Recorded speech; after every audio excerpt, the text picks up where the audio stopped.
نحمده ونصلي على رسوله الكريم اما بعد اعوذ بالله من الشيطان الرجيم بسم الله الرحمن الرحيم اليوم اكملت لكم دينكم واتممت عليكم نعمتي ورضيت لكم الاسلام دينا صدق اللہ العظیم۔ بزرگان محترم اور عزیز دوستوں، ہمارا دین اسلام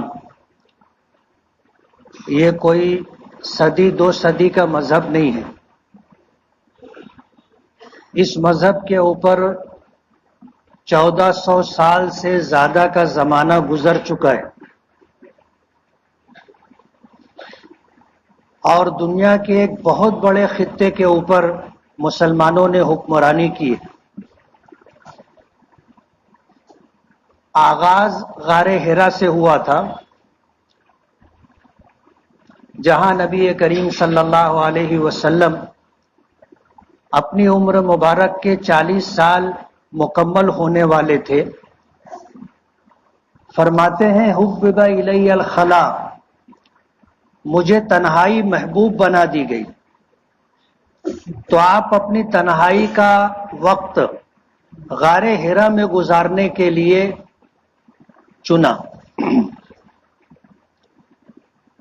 غار حرا میں آپ کا قیام 1 مہینے سے زیادہ کا رہا۔ آپ کی عمر مبارک 40 سال ہوئی، اللہ نے نبوت سے سرفراز کرنے کا فیصلہ فرمایا۔ حضرت جبرائیل تشریف لائے۔ نبی کریم صلی اللہ علیہ وسلم نے حضرت جبرائیل کو پہلی مرتبہ دیکھا تھا۔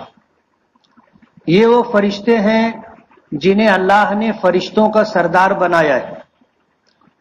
اللہ تعالیٰ کا ایک غیبی نظام ہے جو انسانوں کو دکھائی نہیں دیتا، لیکن وہ پورا نظام اللہ پاک چلاتے ہیں۔ بارش ہو، سردی گرمی ہو، اسی طرح چاند سورج کا نکلنا، ستاروں کا چمکنا اللہ تعالیٰ کے غیبی نظام کا حصہ ہے۔ اور ان تمام کاموں پر اللہ پاک نے فرشتوں کو مامور کر کے رکھا ہے۔ اور فرشتوں کے بارے میں آتا ہے لا یعصون اللہ ما امرہم ویفعلون ما یؤمرون، کہ یہ فرشتے بال برابر بھی اللہ کی نافرمانی نہیں کرتے، اور جن کاموں کا انہیں حکم دیا گیا ہے وہی کام وہ بجا لاتے ہیں۔ دنیا کے وجود سے لے کر کے سورج نکل رہا ہے، چاند نکل رہا ہے، انسانوں کو چاند کے نکلنے کی اور چاند کے غروب ہونے کی کوئی خبر نہیں تھی۔ اس معنی کر کے کہ چاند کیسے نکلتا ہے، سورج کیسے نکلتا ہے، اس کی چالیں کیا ہیں، اس کے برج کیا ہیں، یہ تو جیسے جیسے زمانہ آگے بڑھتا جا رہا ہے، انسانوں کے علم میں اضافہ ہوتا جا رہا ہے، روزانہ نئی نئی دریافت سامنے آتی جا رہی۔ آج جب انسان سائنسی ترقی کر کے اس وقت اس معیار پر پہنچا کہ سورج کی چال اور چاند کی چال کو سمجھ سکے، تو آج وہ کہہ رہا ہے کہ دنیا کے وجود سے لے کر کے آج تک سورج اور چاند کی چال میں بال برابر فرق نہیں آیا۔ آج انسان کو علم ہوا تو انسان یہ بات کہہ رہا ہے، ورنہ انسان کو تو ایک زمانہ تھا کچھ بھی پتہ نہیں تھا۔ یہ پورا نظام اللہ پاک فرشتوں کے ذریعے سے چلاتے ہیں۔ اللہ پاک فرشتوں کے بھی محتاج نہیں ہے، لیکن اللہ نے ایک نظام بنایا ہے، دنیا کو دارالاسباب بنایا ہے۔ سبب کے درجے میں کچھ ذمہ داریاں مخلوقات کو دی گئی ہیں، فرشتوں کو بھی ذمہ داری دی گئی ہے۔ دنیا کا یہ نظام چل رہا ہے۔ حضرت جبرائیل کو اللہ نے جو ذمہ داری دی ہے، وہ ذمہ داری تمام فرشتوں کی ذمہ داریوں سے بڑھ کر کے۔ حضرت جبرائیل اللہ کے محبوب و مقرب فرشتے ہیں، اور قوی الامین کا خطاب دیا گیا ہے۔ اللہ پاک نے اپنے نبیوں تک، رسولوں تک پیغام پہنچانے کے لیے حضرت جبرائیل کو ذمہ داری دی۔ وحی لے کر کے حضرت جبرائیل آتے ہیں، اور یہ وہ احکامات ہوتے ہیں جو من جانب اللہ صادر ہوتے ہیں، اور حضرت جبرائیل ان احکامات اور پیغامات کو اللہ کے مقبول اور محبوب بندے انبیاء اور رسولوں تک پہنچاتے ہیں۔ میں نے ماضی میں کبھی یہ بات کہی تھی کہ دین کا آغاز حضرت آدم کے زمانے سے ہوا، یہ آسمانی دین ہے، اس کے علاوہ بھی اور آسمانی دین رہے، جیسے یہودیت ہے، عیسائیت ہے، اس کے علاوہ بھی اور مذاہب رہے، آسمانی کتابیں رہیں، جیسے توریت ہے، زبور ہے، انجیل ہے، قرآن کریم ہے، اور بھی صحیفے ہیں، یہ آسمانی صحیفے، آسمانی کتابیں تھی، یہ سب اللہ پاک نے حضرت جبرائیل کے ذریعے سے نبیوں تک پہنچایا۔ دین کا آغاز حضرت آدم کے زمانے سے ہوا، اور جیسے جیسے زمانہ آگے بڑھتا رہا، لوگوں میں علم آتا رہا، اللہ نے احکامات بھیجنے کا سلسلہ رکھا۔ دین ابتدا میں بہت مختصر تھا، پھر احکامات آتے رہے، حالات کے اعتبار سے اللہ نے اس زمانے میں جو احکامات تھے وہ دیے، آئندہ زمانے میں احکامات بدلنے کی ضرورت تھی، اللہ نے ایک حکم منسوخ کر دیا، نیا حکم جاری فرمایا، اور یہ سلسلہ چلتا رہا۔ حضرت آدم کے زمانے سے لے کر کے نبی کریم صلی اللہ علیہ وسلم کے زمانے تک دین آتا رہا، احکامات آتے رہے، تبدیلیاں ہوتی رہیں، احکامات منسوخ کیے جاتے رہے، نئے نئے احکامات دیے جاتے رہے۔ حضور پاک صلی اللہ علیہ وسلم پر غار حرا میں پہلی وحی آئی، اقرأ بسم ربک الذی خلق، پڑھیے اپنے اس پروردگار کے نام سے جس نے اس پوری کائنات کو پیدا کیا۔ خلق الانسان من علق، اور ان تمام انسانوں میں سب سے اشرف ترین مخلوق جسے اللہ نے مقرب بنایا اور تمام مخلوقات کو جس کی خدمت پر مامور کیا، وہ انسان۔ خلق الانسان من علق، اس کی پیدائش بتائی کہ اللہ نے اس کو خون کے جمے ہوئے لوتھڑے سے پیدا کیا۔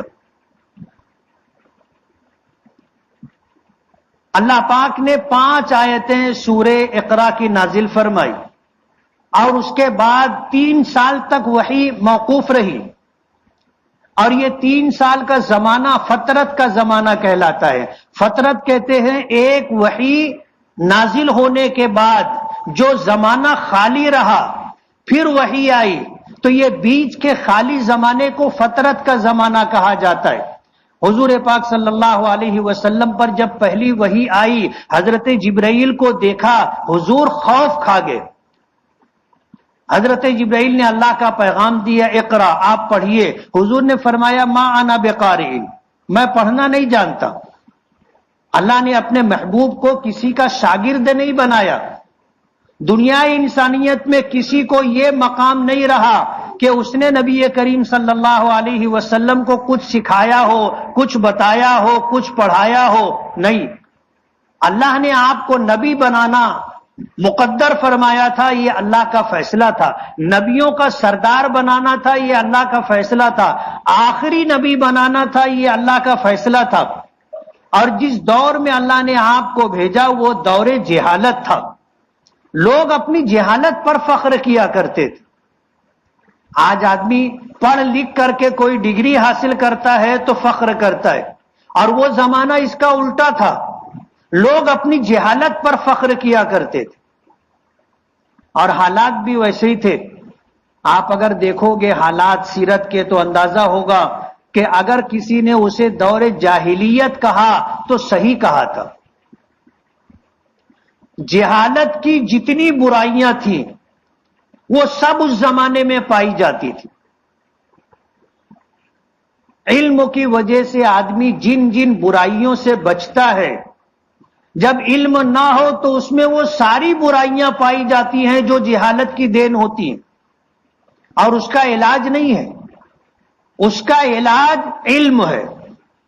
آدمی اگر جاہل ہے تو اس سے آپ بھلائی کی توقع نہیں رکھ سکتے، وہ جو کچھ کرے گا وہ جہالت کی وجہ سے کرے گا۔ آپ اس کو اگر سمجھانا چاہو، بتانا چاہو، وہ نہ سمجھے گا نہ جانے گا، اس لیے کہ اس کے پاس علم ہی نہیں۔ تو جہالت کا علاج نہیں ہے، جہالت کا علاج ہے تو علم ہے۔ نبی کریم صلی اللہ علیہ وسلم کو اللہ پاک نے جب نبی بنانا تھا، پہلی وحی بھیجنی تھی، حضرت جبرائیل کو بھیجا۔ حضرت جبرائیل نے آ کر کے کہا اقرا، آپ پڑھیے۔ حضور نے جواب دیا ما انا بقارئ۔ حضور فرماتے ہیں کہ حضرت جبرائیل نے مجھے اپنے سینے سے لگایا، زور سے دبایا، اتنی زور سے دبایا کہ حضور فرماتے ہیں حتی بلغ من الجہد، کہ میری برداشت کی حد انتہا تک پہنچ گئی، پھر مجھے چھوڑ دیا اور پھر کہا اقرا۔ حضور نے پھر فرمایا ما انا بقارئ۔ حضرت جبرائیل نے اس طرح 3 مرتبہ کیا، اور اس کے بعد پھر جب یہ کہا اقرا تو حضور نے پڑھنا شروع کیا۔ یہ نبی کریم صلی اللہ علیہ وسلم کو نبی آخر الزمان، خاتم النبیین، رحمت للعالمین بنایا گیا تھا۔ یہ پہلی وحی تھی جس کا آغاز ہوا، اور آپ کو جو دین اسلام کے نام سے دیا گیا تھا یہ اس کی ابتدا تھی۔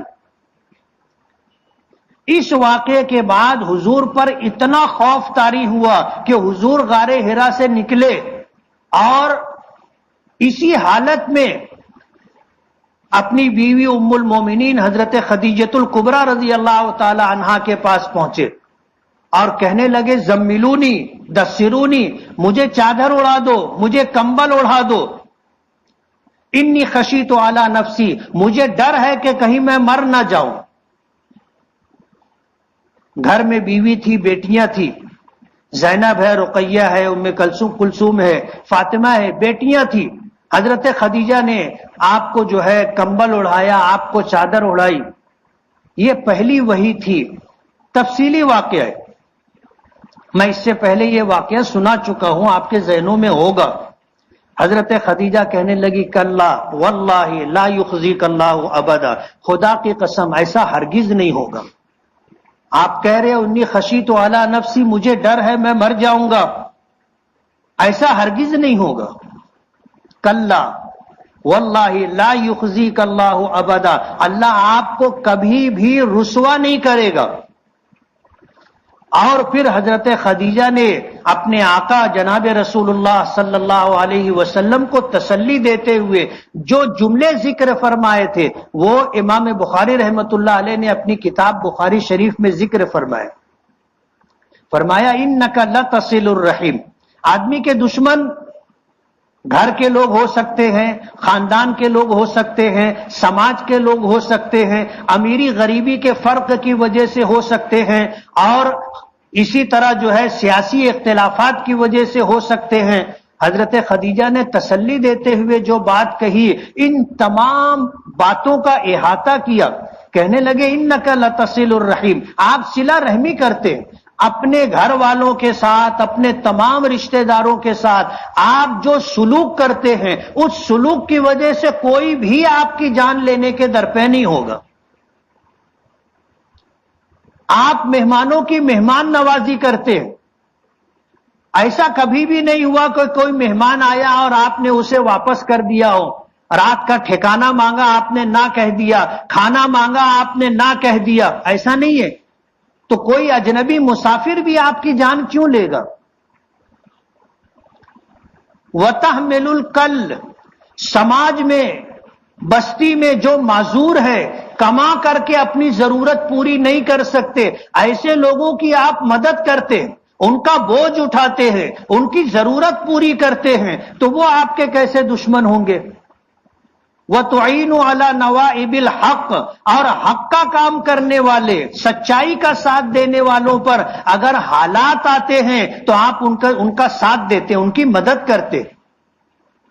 کوئی بھی آپ کا دشمن نہیں ہے۔ تو پھر آپ جو اندیشہ ظاہر کر رہے ہیں کہ انی خشیت علی نفسی، مجھے ڈر ہے کہ میں مر جاؤں گا، ایسا ہرگز نہیں ہوگا۔ 3 سال تک وحی کا سلسلہ موقوف رہا، اور 3 سال کے بعد پھر قرآن کریم کی سورہ مدثر کی ابتدائی آیتیں نازل ہوئیں کہ یا ایھا المدثر قم فانذر وربک فکبر وثیابک فطہر والرجز فہجر ولا تمنن تستکثر ولربک فاصبر۔ یہ آیتیں نازل ہوئی۔ کہ اے کمبلی اوڑھنے والے، اے چادر اوڑھنے والے، قم، کھڑے ہو جاؤ، اٹھ جاؤ، فانذر، اپنے پروردگار سے لوگوں کو ڈراؤ، وربک فکبر، اپنے پروردگار کی کبریائی بیان کرو، وثیابک فطہر، اپنے کپڑوں کو پاک رکھنا، پاک رکھنے کی کوشش کرو، والرجز فہجر، اور بتوں کو چھوڑ دو، ولا تمنن تستکثر، احسان جتلانا، مال جمع کر کے رکھنا، یہ کام مت کرو۔ یہ آیتیں نازل ہوئی، یہ دین اسلام کا آغاز تھا۔ نبی کریم صلی اللہ علیہ وسلم کو جو دین دیا گیا، دین اسلام، آج مسلمانوں کو ہی پتہ نہیں، خبر نہیں ہے کہ اس کا آغاز کیسے ہوا، اس کی تکمیل کیسے ہوئی، اور 23 سال کے عرصے میں جو احکامات آتے رہے، ان احکامات کے نزول کا پس منظر، اس کا بیک گراؤنڈ کیا ہے۔ مذہب اسلام پر یہ کوئی صدی دو صدی کا مذہب نہیں ہے، 14 صدیاں گزر گئی، اور مسلمانوں نے دنیا کے ایک بڑے حصے کے اوپر حکومت کی، ہر زمانے میں، ہر علاقے میں مسلمان رہے۔ پوری دنیا میں آپ کو مسلمان ملیں گے، کم ملیں گے، زیادہ ملیں گے، لیکن دنیا کی تاریخ اٹھا کر کے آپ دیکھ لیں کہ اس پوری دنیا کی تاریخ میں اگر اچھائیاں، نفع بخش زندگی اگر کسی نے دی ہے تو وہ اسلام نے دی ہے، اور مسلمانوں نے اس کا مثالی نمونہ پیش کیا ہے۔ دنیا کی تاریخ اٹھا کر کے آپ دیکھیں، فتح مکہ کے موقع پر نبی کریم صلی اللہ علیہ وسلم نے فرمایا تھا، لا تثریب علیکم اليوم وانتم الطلقاء۔ مکہ فتح ہوا تھا، کیسے فتح ہوا تھا؟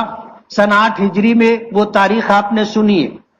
نبی کریم صلی اللہ علیہ وسلم سن 6 ہجری میں حدیبیہ کا واقعہ پیش آیا تھا، مکے والوں کے ساتھ صلح ہوئی تھی، مکے والوں نے اس صلح کی دفعات کی، شک کی مخالفت کی تھی، اور صلح کی خلاف ورزی کی وجہ سے مسلمانوں اور مشرکین مکہ کے درمیان جو معاہدہ تھا، مشرکین نے توڑ دیا تھا، اور حالات ایسے تھے کہ اللہ کے رسول صلی اللہ علیہ وسلم نے مظلوموں کا ساتھ دینے کے لیے مکے پر چڑھائی کا فیصلہ کیا تھا، اور 10,000 کی فوج لے کر کے آپ مکہ کی طرف چلے تھے۔ یہ 10,000 کی فوج کتنے زمانے میں تیار ہوئی تھی پتہ ہے آپ کو؟ 13 سالہ مکی زندگی، 8 سالہ مدنی زندگی، 13 اور 8، 21 سال میں مسلمانوں کی جو فوج تیار ہوئی تھی، وہ سب سے بڑی فوج تھی، جو 10,000 کی تعداد پر مشتمل تھی۔ یہ فوج لے کر کے آپ مکے کی طرف چلے تھے، درمیان میں اور لوگ بھی آ کر کے ملتے رہے، اور مکہ فتح ہوا۔ مکے والوں نے ظلموں میں کوئی کسر باقی نہیں رکھی تھی۔ جب مکے کے قریب پہنچے، اور اتنے قریب پہنچے کہ اب مکے والوں کو لشکر نظر آنے لگے، حضور نے پڑاؤ کیا، اور ہر شخص کو یہ حکم دیا کہ وہ اپنا کھانا خود پکائے، اپنا چولہا خود جلائے، ایک چولہے پر 2 لوگوں کا کھانا نہیں بکے گا۔ یہ جنگی حکمت عملی تھی۔ رات کا وقت تھا، 10,000 لوگوں نے جب اپنے چولہے جلانا شروع کیے تو مکے کے بڑے لوگ پہاڑوں کے اوپر چڑھ کر کے دیکھ رہے تھے کہ جہاں تک نظر جاتی ہے چولہے ہی چولہے نظر آتے۔ انہوں نے اندازہ کیا کہ ایک چولہے پر کتنے لوگوں کا کھانا بنے گا۔ انہوں نے یہ سمجھا کہ ایک چولہے پر کم سے کم 10 لوگوں کا تو کھانا بنے گا، اور یہ اتنے چولہے جل رہے ہیں، اس کا مطلب یہ ہے کہ 10,000 چولہے جلے اور اس پر 10 لوگوں کا کھانا بن رہا ہے تو 1,00,000 کی فوج ہے۔ یہ جنگی حکمت عملی تھی، اور مشرکین مکہ نے اتنا بڑا لشکر دیکھ کر کے ہتھیار ڈالنے کا فیصلہ کر دیا۔ صبح ہوئی، مکے کے سردار ابو سفیان حضور کی خدمت میں آئے، راستے میں حضرت عباس سے ملاقات ہو گئی، تو حضرت عباس سے پناہ مانگی اور پناہ کا دستور یہ ہے کہ اگر کسی ایک مسلمان نے بھی کسی کو پناہ دے دی، اب کوئی مسلمان اس کے اوپر ہاتھ نہیں اٹھائے گا، ہاتھ نہیں لگائے گا۔ حضرت عباس نے پناہ دی، جب یہ ساتھ میں آ رہے تھے حضرت عمر فاروق نے دیکھا، فوراً تلوار نکالی اور ابو سفیان کو ختم کرنے کا فیصلہ کیا۔ تو حضرت عباس کو کہنا پڑا کہ میں نے ابو سفیان کو پناہ دی ہے۔ حضرت عمر ابو سفیان کے حضور تک پہنچنے سے پہلے حضور کی خدمت میں پہنچ کر کے اجازت مانگ رہے تھے۔ ابھی حضور نے اجازت نہیں دی تھی، حضرت عباس ابو سفیان کو لے کر کے پہنچ گئے اور ابو سفیان نے شکست تو قبول کر لی اور مکہ حضور کے حوالے کرنے کا فیصلہ کر دیا۔ کسی کا خون نہیں بہا، کسی کا ناخون تک نہیں کٹا۔ کچھ لوگ تھے جن کے بارے میں حضور نے فیصلہ فرمایا تھا کہ یہ کہیں بھی ہو ان کو قتل کر دیا جائے، اگر کعبے کے غلاف سے بھی لپٹے ہوئے ہوں گے تو بھی ان کو قتل کر دیا جائے۔ یہ وہ لوگ تھے جن کے گناہ ناقابل معافی تھے۔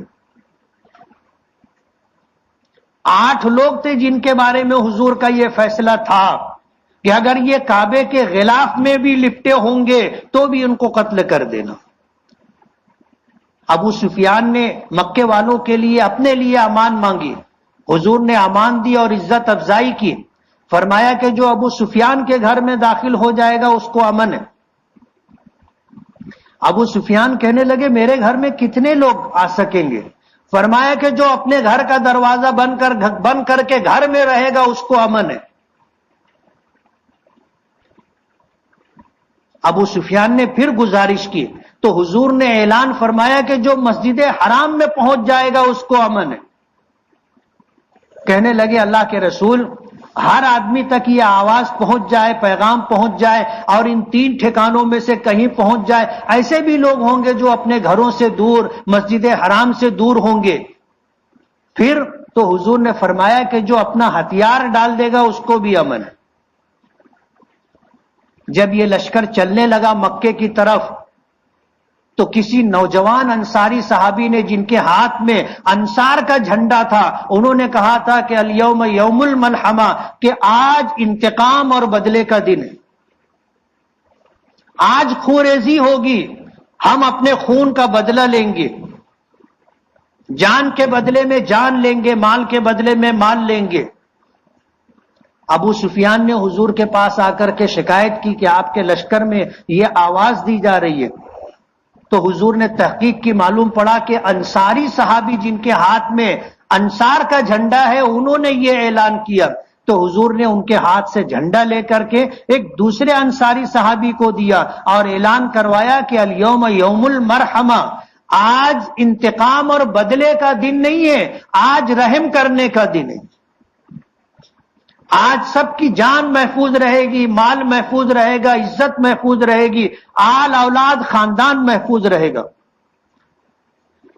آج 1450 سال پہلے حضور نے فتح مکہ کے موقع پر یہ اعلان کیا تھا، اور آج سے 834 سال پہلے صلاح الدین ایوبی نے بیت المقدس کی فتح کے موقع پر یہ اعلان کیا تھا، اور آج 1400 سال گزر جانے کے بعد افغانستان میں یہ اعلان کیا گیا۔ میں ان تاریخ کے حوالوں سے جو بات کہنا چاہتا ہوں کہ مسلمان پوری دنیا میں رہے، جہاں رہے ان کی ذات لوگوں کے لیے نفع بخش رہی، وہ اپنے مذہب کی شناخت بن کر کے، اپنے مذہب کی پہچان بن کر کے لوگوں کے درمیان رہے۔ اور یہ بھی آپ سمجھ لینا اور یہ جملہ محفوظ رکھنا کہ لوگ اگر اسلام قبول کرتے ہیں تمہارے عمل کو دیکھ کر کے، دعوت و تبلیغ سے بہت کم لوگ اسلام قبول کرتے ہیں۔ اسلام قبول کرنے کا سبب تمہارا عمل ہے، تمہارا عمل ہے، تمہارے اخلاق سے، تمہارے معاملات سے، تمہاری تجارت سے، تمہارے حسن سلوک سے، صلہ رحمی سے، تمہارے جو یہ معاملات ہیں اس کو دیکھ کر کے لوگ مسلمان ہوتے ہیں۔ آپ کسی کو اسلام کی دعوت دو، وہ اسلام قبول نہیں کرتا۔ آج دعوت و تبلیغ کے لائن سے جو محنت چل رہی ہے، آپ اس پر ایک نظر ڈالو اور ایک جائزہ اور نتیجہ نکالو کہ لوگ اس لائن سے زندگی خرچ کر دیتے ہیں، ان کے ہاتھ پہ کتنے لوگ مسلمان ہوئے، آپ پوچھو تو پتہ چلے گا۔ لوگ آپ کا کردار دیکھ کر کے اسلام قبول کرتے۔ اسلام میں کوئی برائی نہیں ہے، اسلام میں کوئی برائی نہیں ہے۔ قرآن کریم حدیث پاک اٹھا کر کے دیکھ لو، اس سے بہتر، اس سے کامل و مکمل دین آپ کو پوری دنیا میں نہیں ملے گا۔ لیکن اس کو پڑھ کر کے اسلام قبول کرنے والے لوگ تھوڑے ہیں۔ مسلمانوں کے کردار کو دیکھ کر کے لوگ اسلام قبول کرتے ہیں کہ یہ مسلمان ہے۔ آج اگر لوگوں کے اسلام میں داخل ہونے کی پر روک لگی ہے تو وہ میری اور آپ کی وجہ سے، کہ ہم مسلمان ہیں اور ہماری زندگی میں دین نہیں ہے، رسول اللہ صلی اللہ علیہ وسلم کی سنتیں اور آپ کے اخلاق نہیں ہیں۔ لوگوں کو کہنا پڑا کہ دنیا میں سب سے بہترین مذہب اسلام اور سب سے بدترین قوم مسلمان۔ لوگوں نے ایسا ہی نہیں کہا، بہت گہرا جائزہ لے کر کے تجزیہ کر کے یہ بات کہی گئی ہے۔ حضور نے مکہ فتح فرمایا، عام معافی کا اعلان، 8 لوگوں کے لیے قتل کرنے کا حکم تھا کہ یہ اگر کعبے کے غلاف کے لپٹے ہوں گے، کعبے کے اندر بھی ہوں گے تو ان کو قتل کر دیا جائے، باقی عام معافی تھی۔ تو یہ 10,000 کا لشکر 21 سال میں تیار ہوا تھا، اور یہ ایسے لوگ تھے جن کے لیے شہادت زندگی سے زیادہ محبوب تھی۔ حضرت علی کا مقولہ پچھلے ہفتے میں نے ذکر کیا تھا کہ جب مرحب نامی جنگ بدر میں مقابلہ ہوا تھا، آمنا سامنا ہوا اور 1 بائی 1 مبارزت دے کر کے لڑائی ہوتی تھی، ایک ایک آدمی کا مقابلہ، تو مشرکین مکہ کے لشکر میں 4 لوگ بڑھے تھے۔ یہ اس زمانے کے بہادر ترین طاقتور شجاع لوگ تھے۔ انہوں نے اعلان کیا، مسلمانوں کے لشکر سے 4 انصاری صحابی نکلے، تو انہوں نے کہا کہ یار تم لوگ کاشتکار لوگ ہو، کھیتی باڑی کرنے والے لوگ ہو، تمہارا ہمارا کوئی مقابلہ نہیں، ہمارے مقابلے کے لوگ بھیجو، اور ہمارے مقابلے کے لیے ہمارے لوگوں کو بھیجو، آپ مت آؤ۔ وہ 4 واپس آئے، رسول اللہ صلی اللہ علیہ وسلم نے مہاجرین کو حکم دیا، 4 لوگ نکلے، اس میں حضرت علی بھی تھے، اور حضرت علی کا جس سے مقابلہ تھا وہ اس زمانے کا مشہور ترین پہلوان، طاقتور شخص تھا، مرحب، جس کے وزن کے بارے میں کہا جاتا ہے کہ اونٹ کی کھال بچھا کر کے وہ اس پر کھڑا ہو جائے اور لوگ وہ کھال کھینچیں تو کھال پھٹ جاتی تھی، وہ اپنی جگہ سے سرکتا نہیں تھا، اتنا وزندار تھا۔ حضرت علی سے مقابلہ ہوا، حضرت علی گئے تو سامنے گئے تو بچے تھے، بچے ہونے کا مطلب یہ ہے کہ 20-22 سال کی عمر تھی، اور سامنے تجربے کار شخص تھا، تو اس نے کہا کہ تو مجھے جانتا ہے میں کون ہوں؟ تو حضرت علی نے کہا کہ ہاں میں جانتا ہوں تو مرحب ہے۔ کہا کہ تجھے پتا ہے کہ میں 1000 آدمیوں پر اکیلا بھاری ہوں؟ کہا کہ ہاں مجھے پتا ہے۔ تو حضرت علی نے پوچھا تھا کہ تم مجھے جانتا ہے میں کون ہوں؟ میں وہ شخص ہوں جس کو موت زندگی سے زیادہ عزیز ہے، جس کو موت زندگی سے زیادہ عزیز ہے۔ یہی وہ جذبہ ہے جو لوگوں کو فتح سے ہمکنار کرتا ہے۔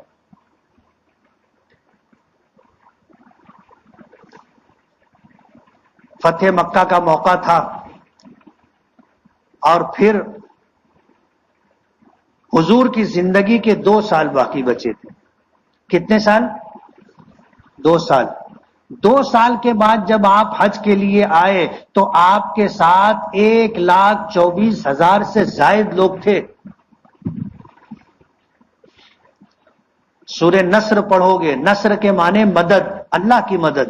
اذا جاء نصر اللہ والفتح، جب آپ دیکھو کہ اللہ کی مدد آ گئی اور فتح نصیب ہو گئی، یعنی فتح مکہ. وَرَأَيْتَ النَّاسَ يَدْخُلُونَ فِي دِينِ اللَّهِ أَفْوَاجًا، اور آپ دیکھو گے کہ لوگ فوج در فوج اسلام میں داخل ہو رہے ہیں. فَسَبِّحْ بِحَمْدِ رَبِّكَ وَاسْتَغْفِرْهُ إِنَّهُ كَانَ تَوَّابًا، آپ اللہ کی تسبیح اور پاکی بیان کیجئے، اللہ کی حمد اور تعریف کیجئے، اللہ سے استغفار کیجئے، بے شک وہ بڑی توبہ قبول کرنے والا ہے. 23 سال کے عرصے میں اسلام مکمل ہوا. فتح مکہ کے موقع پر، حجۃ الوداع کے موقع پر جو 2 سال، فتح مکہ سے 2 سال، سن 10 ہجری کا واقعہ ہے. سن 8 ہجری میں مکہ فتح ہوا تھا اور سن 10 ہجری میں آپ حجۃ الوداع کے لیے تشریف لائے تھے. قرآن کریم کی آیت نازل ہوئی تھی، الیوم اکملت لکم دینکم، آج میں نے تمہارا دین تمہارے لیے مکمل کر دیا ہے. وَأَتْمَمْتُ عَلَيْكُمْ نِعْمَتِي، اور تم پر اپنی نعمتیں تمام کر دی ہیں. وَرَضِيتُ لَكُمُ الْإِسْلَامَ دِينًا، اور تمہارے لیے میں نے دین اسلام کو پسند کر لیا ہے. یہ اللہ تعالیٰ کا پسندیدہ دین ہے اور اللہ نے اسے قیامت تک باقی رکھنے کا فیصلہ فرمایا. میں نے اپنی بات کا آغاز کیا تھا کہ یہ صدی 2 صدی کا مذہب نہیں ہے، 14 صدیاں گزر گئی ہیں اور پوری دنیا میں اس مذہب کے ماننے والے موجود ہیں. اور جہاں جتنا زیادہ اسلام پر عمل کرنے والے مسلمان ہیں، وہاں اتنی زیادہ تیزی سے لوگ حلقہ بگوش اسلام ہو رہے ہیں. آج 14 صدیاں گزر گئی، اسلام کے کسی ایک حکم پر کوئی ایسی تنقید نہیں کر سکا، اعتراض نہیں کر سکا جو فطرت کے خلاف ہو. نبی کریم صلی اللہ علیہ وسلم نے فرمایا، کل مولود یولد علی الفطرہ، ہر بچہ دین فطرت پر پیدا کیا جاتا ہے. فَأَبَوَاهُ يُهَوِّدَانِهِ أَوْ يُنَصِّرَانِهِ أَوْ يُمَجِّسَانِهِ أَوْ كَمَا قَالَ عَلَيْهِ الصَّلَاةُ وَالسَّلَامُ، ماں باپ یا تو اسے نصرانی بنا لیتے ہیں، یا اسے یہودی بنا لیتے ہیں، یا اسے مجوسی بنا لیتے ہیں. مشرک ہوتے ہیں، بت پرست ہوتے ہیں تو مشرک بنا لیتے ہیں. مسلمان ماں باپ ہوتے ہیں تو پھر اولاد کو مسلمان بنا لیتے ہیں. تو یہ دین جو اللہ پاک نے ہمیں دیا ہے، دین اسلام، یہ عین فطرت انسانی کے مطابق ہے. اسلام کے 5 شعبے ہیں: عبادات، معاملات، معاشرت، معیشت اور اخلاق. یہ 5 شعبے.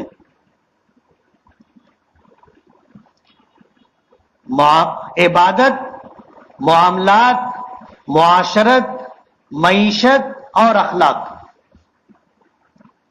ہماری عبادت کا حال کیا ہے سب کو پتہ ہے.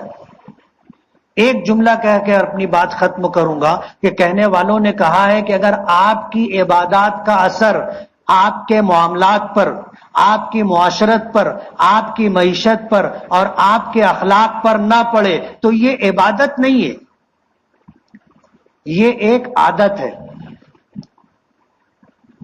سمجھ رہے ہو؟ اگر آپ کی عبادت سے آپ کے معاملات، معاشرت، معیشت، اخلاق پر کوئی اثر نہ پڑے، آپ نماز بھی پڑھ رہے، جھوٹ بھی بول رہے، نماز بھی پڑھ رہے، ڈنڈی بھی مار رہے، نماز بھی پڑھ رہے، دھوکہ بھی دے رہے، نماز بھی پڑھ رہے، جوا بھی کھیل رہے، نماز بھی پڑھ رہے، آپ جو ہے زناکاری میں بھی مبتلا ہے، نماز بھی پڑھ رہے ہیں اور آپ کی ذات لوگوں کے لیے بجائے نفع بخش ہونے کے نقصان دہ ہے، تو یہ عبادت نہیں ہے، یہ عادت ہے. اور آدمی جب کوئی کام شروع کرتا ہے پہلے اس کی عادت بنتی ہے اور عادت کے بعد پھر عبادت تک پہنچتا ہے. تبھی ہم لوگ عادتی میں اٹکے پڑے. ابھی تک ہم لوگ عادت پر ہیں، اور عادت بھی کیسی، ابھی پکی عادت بھی نہیں ہوئی. جی ہوا نماز پڑھ لیے، نہیں ہوا نہیں پڑھے. تب ہماری عادت بھی نہیں پڑھی. عادت پڑ جائے گی تو پھر عبادت تک ہم لوگ پہنچیں گے. دنیا ہمارا انتظار کر رہی ہے. وہ جس جگہ رک کر کے ہمارا انتظار کر رہے ہیں، ہم اگر وہاں تک پہنچ جائیں گے وہ اسلام میں داخل ہو جائیں گے. دنیا ہمارا انتظار کر رہی ہے. ساتھیوں کے مشورے سے ہم نے طے کیا کہ حالات حاضرہ پر گفتگو ہوتی رہتی ہے. ہم آپ کو یہ بتائیں کہ عبادات کیا ہے، یہ عنوان انشاءاللہ سلسلہ وار شروع کریں گے.